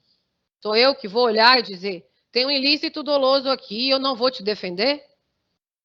Se eu tivesse ilícito doloso, olha as frentes que eu vou ter dentro do ambiente sancionatório, do direito público sancionador, para atuar. Para você comprovar que um ilícito é doloso, você tem que abrir processo administrativo. Como que vai ficar isso aí? Né? Então, andou mal a lei nesse ponto aí, tá? Artigo 19, inciso 6. Ela traz o quê? Instruir com auxílio dos órgãos de assessoramento jurídico e de controle interno, modelos de minutas digitais, de termo de referência, contratos e etc. Está no artigo 11 aí, inciso 6 da Lei Complementar 73 de 93 da AGU. E aí, outra boa prática consultiva para vocês, 33. Como órgão consultivo desempenha importante função de estímulo à padronização e à orientação geral em assuntos que suscitam dúvida jurídica, recomenda-se que a respeito elabore minutas padrão de documentos administrativos e pareceres com orientações em abstrato, realizando capacitação com gestores, o que a gente está fazendo aqui? Capacitação, a fim de proliferar manifestações repetitivas ou lançadas em situações de baixa complexidade jurídica, tá? A fim de evitar, né, a proliferação. Pode outros documentos? Ou tem que ser só parecer o contrato? Pode outros documentos. O que eu puder padronizar é bem-vindo, porque traz efetividade, traz eficácia para a atividade diária aí, tanto do órgão assessorado quanto do órgão jurídico. Estados e municípios podem adotar as minutas padronizadas do Poder Executivo Federal. Todos aqui sabem que existem as minutas da AGU, né? Aí, brilhantemente feitas pela nossa comissão, pela nossa Câmara Nacional de Modelos, tá? Então, todas as minutas que estão lá, gente, dão bastante trabalho, né? É feito com muita dedicação. Os advogados que compõem as câmaras têm muita competência para estar ali, são advogados especialistas. Então, tratem as minutas com carinho, usem as minutas, elas são feitas para vocês, para facilitar a atividade de vocês, não é só a nossa, tá? Então, estados e municípios também podem adotar as minutas padronizadas do Poder Executivo Federal. E aí tem um artigo que eu, sinceramente, não sei por que ele está na nova lei, mas ele está, todo mundo que sabe, me vê dando palestra, sabe que eu não gosto desse artigo, que é o 53, né? Ele vem dizendo que o órgão de assessoramento vai fazer o controle prévio de legalidade, né? Ali do processo licitatório, controle prévio de legalidade pelo órgão de assessoramento jurídico do processo licitatório. E aí, a gente tem aí um parâmetro de comparação com o controle, o quê? Preventivo de juridicidade dos atos administrativos. Percebam a diferença de eu dizer que é um controle prévio, tá? O controle prévio, ele é anterior, tá? O controle preventivo, ele é simultâneo, tá? Ele é feito ali, ó, simultaneamente ao ato, tá? Então, o órgão de assessoramento jurídico, ele presta controle preventivo de juridicidade, que abarca todo o ordenamento jurídico, tá? Não é só de legalidade, mas de juridicidade, e são dos atos administrativos que compõem o processo administrativo, tá? Então, andou muito mais feliz aí, em termos de separar controle prévio e preventivo, 169 da nova Lei de Licitações e Contratos, tá? A gente vai ver aí no próximo slide. Deixo para vocês a portaria AGU número 2, de 5 de janeiro de 2021, foi confeccionada lá na Câmara Nacional de Convênios de Instrumentos Congêneres, que, como eu falei para vocês, é a Câmara que eu coordeno, e ali tem um bom exemplo de como é feito o controle preventivo de juridicidade de ato administrativo, tá? Artigo 72, inciso 3 da nova Lei de Licitação, ele trata da necessidade de parecer jurídico na contratação direta. Sempre existiu e agora ela deixou claro, eu tenho que ter parecer jurídico na contratação direta. Agora, se eu tiver minuta padronizada de contrato, eu não tenho essa necessidade, existe uma orientação normativa da AGU também, que trata disso, e aí eu não vou ter essa necessidade de ter, de todas as vezes pedir o parecer, mas eu vou ter ali um parecer referencial, que seja um contrato padronizado, e eu posso utilizar, tá? Artigo 168, parágrafo único da nova lei, ele vem trazendo que eu também tenho esse assessoramento na fase de impugnação de pedido de esclarecimento e de recurso, tá? Dentro do processo licitatório. Então, o parágrafo 3º do 53, ele vem dizendo o quê? Encerrada a instrução do processo, sob o aspecto técnico e jurídico, a autoridade vai determinar a divulgação do edital. E aí, conforme disposto lá, no 54, que vai ser no Portal Nacional de Compras Públicas, né? Que quando ele estiver funcionando, vai ser uma ferramenta sensacional, né? Funcionando, assim que eu digo, totalmente, né? Ele está funcionando aí ainda de forma incipiente, tá? Na forma desse artigo, o órgão de assessoramento jurídico da administração também vai realizar controle prévio de legalidade de contratação direta, de acordo de cooperação, de acordos, de termos de cooperação, de convênios, de ajustes, adesões a atas, instrumentos congêneres e termos aditivos, né? Aqui ele trouxe termo de cooperação, porque provavelmente ficou aí, na época que existia o termo de cooperação, que foi substituído pelo TED, Termo de Execução Descentralizada. E aí, como esse projeto de lei é 66, tá? Parágrafo 5º, é dispensável a análise jurídica nas hipóteses previamente definidas em ato da autoridade jurídica máxima competente, que deverá considerar o baixo valor, a baixa complexidade da contratação, a entrega imediata do bem, ou a utilização de minutas e editais de instrumentos de contrato, convênio ou outros ajustes previamente padronizados pelo órgão de assessoramento jurídico. Isso daí está me chamando a atenção para o quê, gente? A gente já está terminando, tá? Eu vou aqui primeiro, depois eu volto, tá? Para os pareceres referenciais, tá? E aí, sobre parecer referencial, eu tenho a orientação normativa da AGU 55 de 2014. Posso fazer parecer referencial, professora? Posso, e aí tá o N 55 para não me deixar mentir. O que eu preciso? Inciso 1. Os processos que estejam objeto de manifestação jurídica referencial, aquela que analisa todas as questões jurídicas que envolvam matérias idênticas e recorrentes. Primeiro ponto, matéria tem que ser idêntica e recorrente. Está dispensado de análise individualizada pelo órgão, desde que a área técnica ateste de forma expressa que o caso concreto se amolda aos termos da citada manifestação.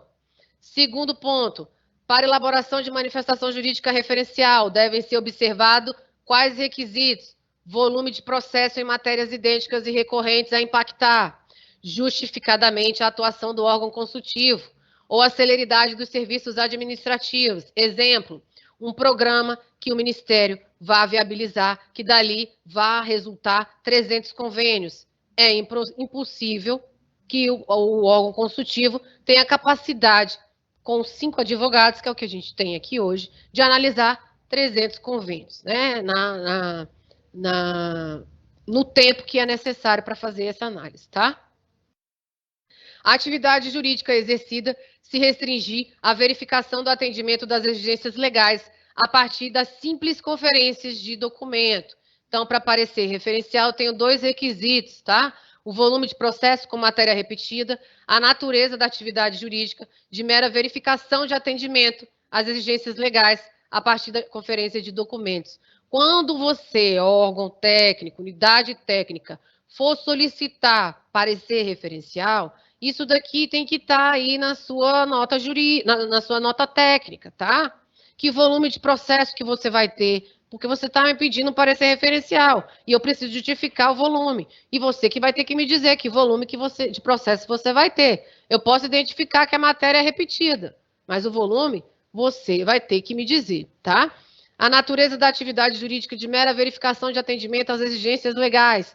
Você vai me dizer, olha, isso aqui é só conferência de documento. Eu não vou ter nenhum exercício maior aqui de ter que interpretar alguma norma jurídica. Só estou conferindo documentos aqui. Você tem que abordar isso na nota técnica quando você for pedir parecer referencial, tá? Quais são os pareceres referenciais que a gente tem aqui na consultoria? A gente tem sobre prorrogação de prazo de vigência em acordo de cooperação técnica, que são as parcerias feitas, por exemplo, entre órgãos públicos, tá? A gente tem sobre prorrogação do prazo de vigência de convênio, aqui da portaria 507 de 2011, tá? Para os convênios que estavam vigentes ainda e utilizaram a portaria 507 como fundamentação jurídica para embasar a parceria. A gente tem termo aditivo ao contrato de serviço continuado, prorrogação do prazo de vigência, também tem referencial. A gente tem referencial de acordo de cooperação técnica nacional entre órgão, ente ou entidade pública e com ausência de repasse financeiro. Corrigir uma informação, tá? Aqui é... Isso, aqui é para fazer o acordo, tá? Acordo de cooperação técnica nacional entre órgão, ente ou entidade pública. E tem que ter ausência de repasse financeiro, porque eu estou falando de acordo de cooperação técnica nacional. E aqui é sobre a prorrogação do prazo de vigência do ACT, tá? Para prorrogar aqui esse acordo, tá? A gente tem aqui aditivo em convênio firmado com Estados-membros e municípios, sob a égide da portaria 424, que é a portaria vigente. A 507 anterior, ela já foi revogada pela 424, mas eu tenho um dispositivo ali, nas disposições transitórias da 424, que me diz que os instrumentos, as parcerias feitas sob a égide formalizada, sob a égide da 507, eles seguem a sistemática ali, o sistema, o microsistema ali da 507, tá? Mas aqui eu tenho um aditivo em convênio, firmado com o Estado-membro e município, sob a égide da 424, e aí ele trata de prorrogação do prazo de vigência, tá? E eu tenho que ter ausência de parcela de recursos para liberar aqui, tá? Eu tenho um parecer referencial para celebração de termo de execução descentralizada pelas unidades do Ministério da Justiça e Segurança Pública, tá? Então, quando eu quero fazer descentralização de crédito de um órgão para outro, dentro do orçamento da União, não é de orçamento da União para Estado e nem município, eu uso esse parecer referencial, porque eu uso aqui o que a gente chama de TED, tá? Eu tenho convênio aqui das secretarias, da Secretaria Nacional de Segurança Pública, do Departamento Penitenciário Nacional, do Fundo de Defesa de Direitos Difusos, que está dentro da Senacom, Secretaria Nacional Consumidor, da Secretaria de Gestão e Ensino em Segurança Pública e da Secretaria Nacional de Justiça. Eu tenho referencial para todos esses convênios, tá? Eu tenho referencial de termo de doação também. E ainda assim, na dezembrada, no final do ano, a gente chega a receber 200 processos em um mês. Então, tenham aí também pena do seu órgão de assessoramento jurídico, por favor, tá? Vamos fazer um final de ano de 2022 mais tranquilo para todo mundo, tá? Artigo 169 é o nosso último slide aí. Ó, Fabi, vou conseguir cumprir, hein? Fiquei com medo, porque eu falo demais, né? Mas vou conseguir cumprir. Não sei nem se você já me deu cartão amarelo, porque eu escondi você aqui para eu não ver, né? Mas se você já me deu, estamos acabando. Artigo 169 aí, da nova lei de licitações, ele vem trazendo controle preventivo das contratações públicas. Então, interpretando aqui, né, dialogando com a norma, a gente viu lá no 53, ele traz controle prévio de legalidade, e a gente tem que fazer um exercício de interpretação. O prévio, ele quer mesmo que seja anterior ao ato, mas se eu passo o processo para a consultoria, depois de já ter todos os artefatos, não vai ser anterior ao ato, né?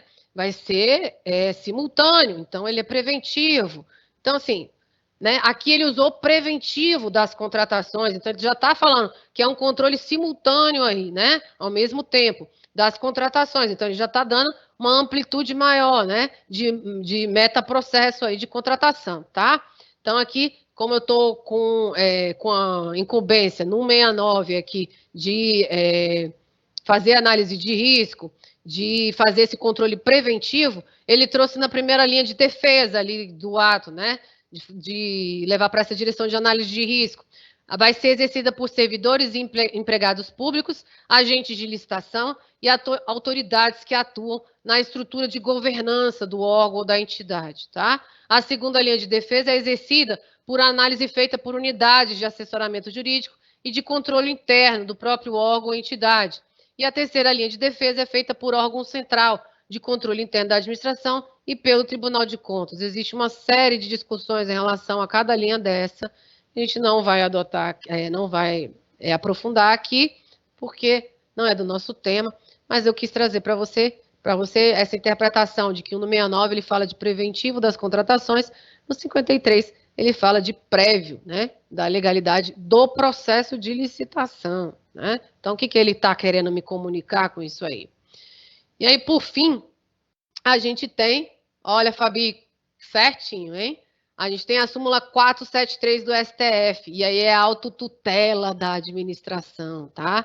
Todas essas linhas, independentemente de discussão que se tenha, tem aí, pode trazer para a autoridade administrativa algum fato, algum ato que expõe ali a unidade, né? O órgão, e aí seja necessário tirar este ato do ordenamento jurídico. Enquanto a administração pública, pela autotutela, eu mesmo, a administração, sendo apontado essa falha. Por isso é importante que você tenha ao seu lado seu órgão de assessoramento e de consultoria jurídica, tá? Ele é feito para atuar ao lado do gestor, do fiscal, para trazer segurança para as decisões, tá? Não existe isso de se estar no Olimpo e a área técnica se está embaixo e não haver comunicação. Não existe isso. É impossível se trabalhar assim, tá? Então, levem isso com vocês. Vamos atuar, eu sempre falo isso, e aí já vamos passar para o final. Fabi, eu fui ótima aí, ó, com o meu prazo. Vamos passar para o final. Nada que seja realmente importante e capaz de mudar a vida das pessoas se constrói sozinho. Você não está sozinho no mundo, você não atua sozinho na administração, tá? Então vamos fazer uma administração de colaboração entre todos os poderes, inclusive, tá? Executivo, legislativo, judiciário, entre todas as administrações, tá? Para que a gente tenha aí uma sociedade coesa, para que a gente possa entregar produtos aí para a sociedade, políticas públicas eficientes e eficazes, para que a gente tenha uma administração pública gerencial de resultados. Um beijo para todos vocês, espero que tenham gostado, preparei especialmente aqui para vocês a palestra. Apresentando o painel e também vai apresentar uma oficina semana que vem. Então, gente, ó, mais um monte de fera aí. É isso. Esse super livro já está aqui comigo, inclusive, tá, gente? Então, corre, escaneia esse código aí, avalia a palestra. Tem um link também no chat, tá? De perguntas e respostas. E o tempo está correndo. Assim que acabar esse quadro, a gente paralisa apenas para o sorteio, tá? As avaliações. Então, quem avaliar até o momento que encerrar o quadro vai estar concorrendo ao livro. É isso, vou passar. Merecido, né, Fabi? Quem ficou até agora merece o livro, Não é? ainda mais o tratado, né? Tem aí 23, 22 advogados públicos comentando aí cada artigo da nova lei de licitações e contratos. É um dos meus filhos, né? O outro filho fala sobre o regime diferenciado de contratações em coautoria com o professor Rony, nosso querido professor aí, meu amigo do coração. Desculpe eu interromper. Tá tudo bem. Vou passar a palavra agora, então, para a Stephanie Nascimento, que vai conduzir o quadro de perguntas e respostas. Com você, Stephanie. Doutora Michele, muito obrigada. Não tem realmente como não render todos os elogios e agradecimentos à sua palestra, que foi muito, não só incisiva, mas muito firme nas suas afirmações, nas suas pontuações. Isso refletiu aqui no nosso PIR, várias pessoas elogiando, e também chegamos num ápice de quase 800 acessos online aqui, com toda essa nossa audiência aqui que está bem participativa. Então, como começou com provocação, nós vamos também fazer perguntas provocativas, mas como a senhora colocou, é um debate, né? Vamos abrir o debate aqui, que é o importante nessa nossa capacitação. Vamos começar com a pergunta do Márcio, que é da Polícia Rodoviária Federal, aqui do DF. Ele diz: como elaborar os artefatos das contratações sobre a égide da nova lei se a AGU ainda não atualizou a sua plataforma de modelos de licitações e contratos? Caberia ao próprio órgão criar seus próprios modelos? Isso, Márcio, né? Vamos ser de planejamento da contratação em caso de determinação do dirigente do órgão, que solicita a mudança do objeto, uma vez já iniciada a confecção do DOD, do ETP, do mapa de riscos, do TR, etc. Gente, isso é da vida, tá? A vida é assim, não é fácil, né? Não é não, Fabi? Vida de adulto é difícil. Então, os modelos já estão prontos. mas eu vivo dizendo isso e vou repetir. Não dependa dos modelos, né? Você mesmo já tem os modelos antigos. É só adaptar para a nova legislação, se você quer usar, tá? Não é fácil você produzir os modelos. É uma Câmara, eu falei aqui, altamente competente e qualificada. Tenho orgulho até dos colegas que estão lá, porque é uma dedicação. Eu já fui da Câmara de Modelos e sei como é que é. A gente não ganha nada nem em termos de financeiro e nem dentro do órgão para estar fazendo aquilo ali. Então, assim, claro que essa não tem que ser a motivação maior, mas você já tem a sua carga de trabalho diária e muitos dos colegas que estão ali têm cargo de chefia também, tá? Que já atrai uma responsabilidade e uma carga de trabalho maior. Então, não é algo que saia da noite para o dia. E são modelos que são utilizados hoje em todas as esferas, tá? Todas as esferas que eu estou falando é federal, estadual, municipal. A responsabilidade de produção de modelo é muito grande também, tá? Agora, independente disso, o órgão também, ele pode, com o modelo que já existe, fazer o dele e produzir o modelo que ele, órgão, está necessitando ali para confeccionar o objeto dele, tá? Não existe empecilho nenhum. E se você tem essa necessidade mais urgente, então você pode fazer a produção do seu modelo. Vai passar do mesmo jeito para análise do assessoramento da consultoria jurídica, tá? Então, como ele vai passar, a consultoria jurídica vai olhar da mesma forma. Só não vou ter um modelo padrão ali para seguir, tá? Não esperem as coisas acontecerem. A gente pode também ser proativo e fazer com que aconteça, tá? A segunda parte foi como, Stephanie? Quando eu mudo o objeto?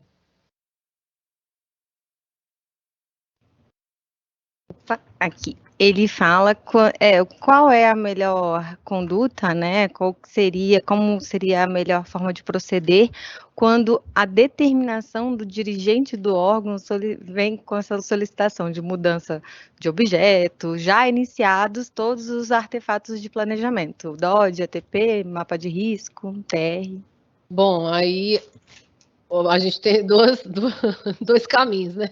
Ou você vai sentar e chorar e fazer, porque não existe outra forma, ou senão você vai sentar com ele e conversar. E aí você tenta, né, convencê-lo de que, olha, esse objeto da forma que está não vai se sustentar e a gente vai ter aqui que continuar com o que a gente estava.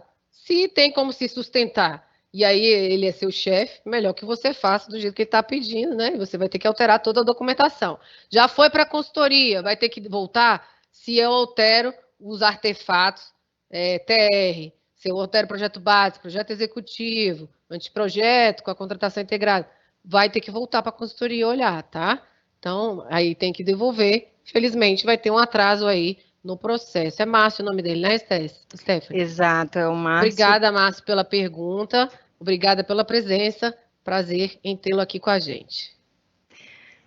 Perfeito, professora. Agora, o José Ailson Ricardo é o assessor jurídico da Secretaria de Segurança Pública do DF. Ele também faz uma colocação. Acredito que assessor jurídico, na análise do processo licitatório, não deve se limitar ao edital, ainda na vigência da 8666, atuando apenas como uma conferência, um checklist. Com a edição da nova lei, a senhora acredita que o papel do jurídico foi elevado ao nível de análise mais apurada de toda a documentação elaborada? E é possível afirmar que o jurídico deverá comparar a demanda do DOD, a solução escolhida do ETP e adotada no TR, sugerindo eventualmente o saneamento quando esses se divergirem? A gente faz isso, tá? Aqui, as meninas que trabalham aí na CGL. Eu não sei se eu mandei beijo para Débora, se eu não mandei um beijo, Débora. Obrigada, Débora. Obrigada por isso aqui, tá? Sensacional, tá? Com essa possibilidade de ter essa capacitação, com esses profissionais todos altamente qualificados, com esse público aí também altamente qualificados, a gente vê pelas perguntas, tá? Então, obrigada por isso aí, Débora também, toda a parte técnica aí do ciclo, tá, gente? Olha, isso daí, como eu falei, a gente já faz, né? Então, a gente faz numa linha de recomendar. Olha, recomendo que você verifique este ponto do TR de acordo com o que você pediu lá no DOD e com o que está agora é DFD, né? ficam mudando o nome, era PAC, virou PAC, PAC. Aí, como é que é?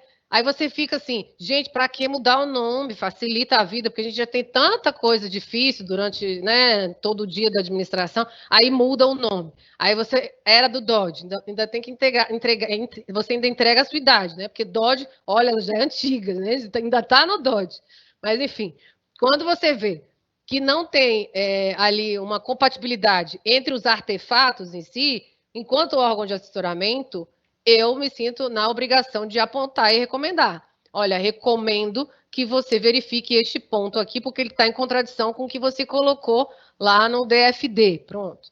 E aí fica a cargo lá do gestor, quando ele recebe o parecer, verificar e falar: não tem contradição, ele vai justificar ali dentro do processo. O parágrafo tal do parecer apontou isso, mas na minha opinião é isso, e ele justificou e segue o barco, segue a vida e vai embora o processo, tá?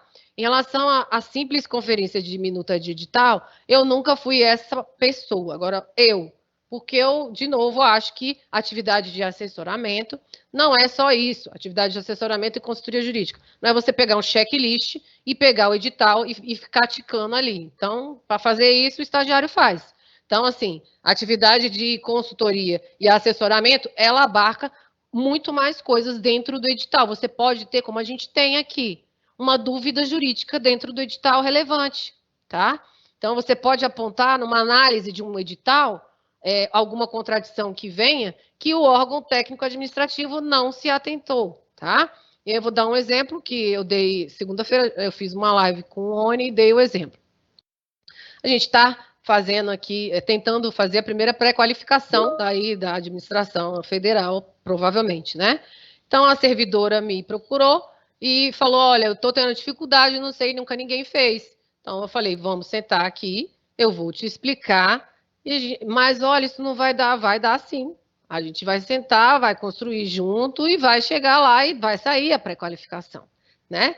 E aí, pelo que ela mesmo falou na live, porque ela estava presente, foi legal porque ela se apresentou, vai sair. Então, a atividade de assessoramento e consultoria também é isso. Como eu falei, não há isso de você ficar no Olimpo e a área técnica lá embaixo. Você não vai saber o que ela precisa, você não vai dar pareceres que vão ser executados de maneira eficiente. Você não vai, ali, na execução da coisa, estar atendendo o que é necessário. Então, não tem, na minha opinião e na minha visão, não tem como ficar cada um no seu quadrado ali, nesses termos de ninguém se conversa. Cada um no seu quadrado em relação à sua matéria. Mas tem que se conversar. Isso em termos de administração como um todo. Quem vê palestra sabe que eu defendo isso, tá?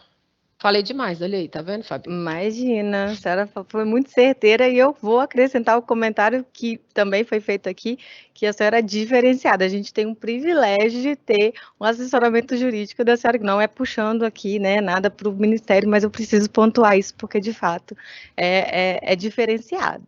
Obrigada. E aí, até na sua resposta, você já também contemplou a pergunta do Felipe Fernandes dessa diferença, se havia diferença de DOD, de DFD, o que a lei fez com os dois instrumentos, foi isso. Acho que agora está tudo como DOD, né? Não tem mais eles trocam os documento nomes. de formalização de demanda, que era o antes. E acho que eu li em algum lugar, esse aí é novo para mim, eu nunca vi esse DFD, não. Você não quer falar que é antiga, né, Stephanie? Não, a gente eu mantém. Sei disso. Não está querendo entregar a idade. Mas é isso, agora está tudo como DOD da lei, né? Independente do objeto. DFD. Não, é DFD, né? Perdão. Documento de formalização da demanda. Ai, perdão, tá vendo? É tão novo para mim que eu até confundo. Vamos lá. O próximo aqui, então, entrando também nessa parte do que, como eu falei, do que já existe aqui, mas existe aí em algum país aí, né, de outro lugar. Na Suíça. Na Suíça. A Suzana Cunha, perdão, Suzana, brincadeira, viu? Com você e com o seu órgão de assessoramento. A Suzana Cunha fala, que é do COAF, ela fala: boa tarde, doutora. Visualizo diversos pareceres jurídicos do PGE, PGMs, que aprovam processos administrativos de licitação com pesquisa de preços sem conformidade com a instrução normativa.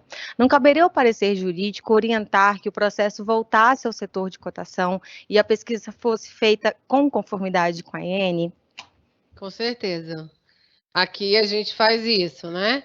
Só que aqui, e aí vou, né, elogiar mesmo publicamente, a área de licitações aqui, ela funciona muito bem, é muito bem estruturada, né? Quem ficar aí nas oficinas vai entender como funciona e como foi estruturada aqui dentro as unidades que trabalham. Então, é tudo muito bem segregado aqui, tá? Então, eu tenho uma área que faz a pesquisa e tem uma área que analisa a pesquisa, tá? Então, assim, essa área que analisa a pesquisa, ela vai dizer, olha, a área que você fez a pesquisa, você não fez direito, faltou isso aqui, isso aqui, isso aqui. Mesmo assim, vem para o órgão de assessoramento e consultoria jurídica. E aqui a gente olha a pesquisa que foi feita e a análise da conformidade da pesquisa, que é dessa outra área. E aí, de novo, a gente recomenda, tá? Que eu detesto número, não fiz nada com matemática porque não gosto de número. Tenho um sério problema para gravar número.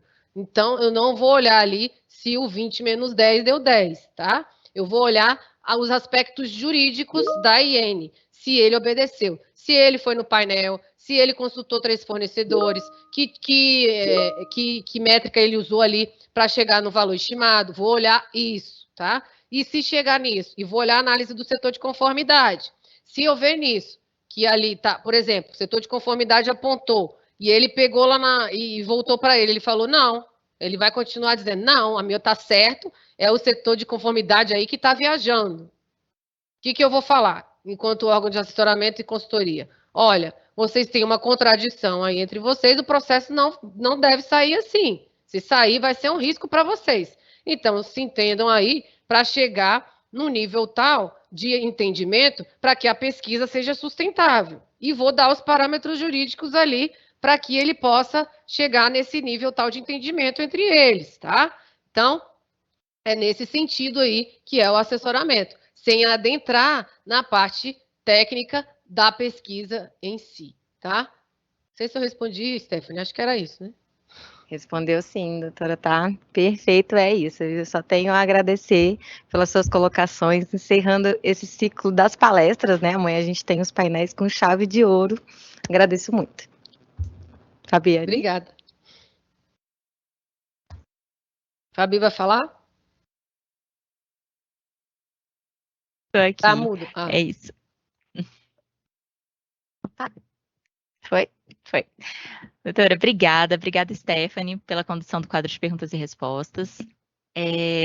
Doutora Michele também, sempre solícita e incrível, né? Sempre assertiva. A gente estava falando aqui, gente, ela é demais. Você tem vários fãs aqui, doutora. Que bom saber. Agora a gente vai para o sorteio do livro que você ofertou para a gente. Eu gostaria que você falasse o número, por gentileza, de entre 1 e 823. 770. 770.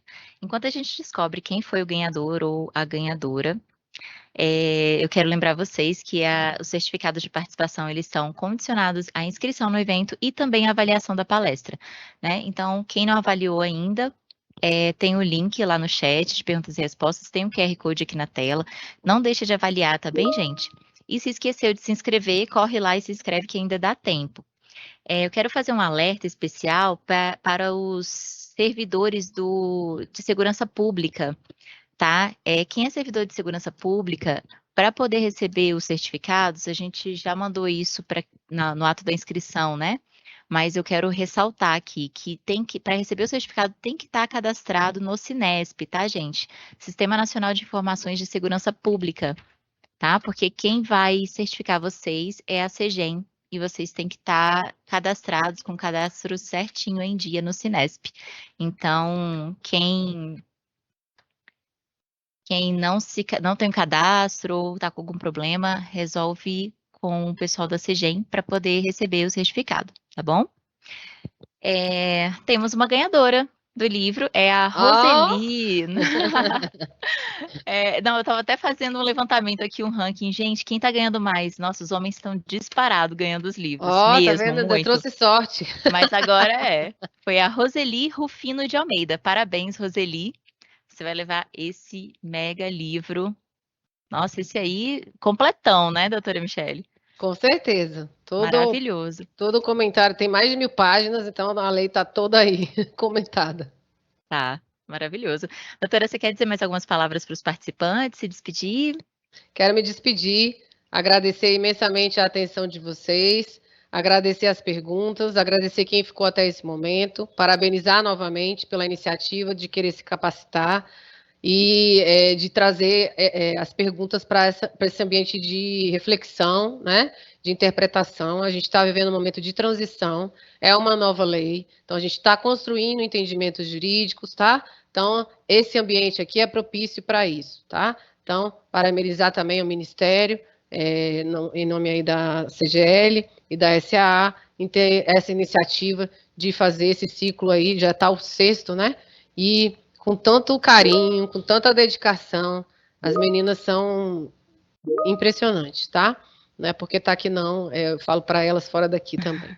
Obrigada a vocês por todo o carinho, tá? E obrigada ao Ministério todo em si, né? Também polícias, né? Que a gente assessora, DPEM, PF, PRF. É isso, gente. Muito Todo mundo obrigada. marcando presença aqui, né, doutora? É isso, muito obrigada.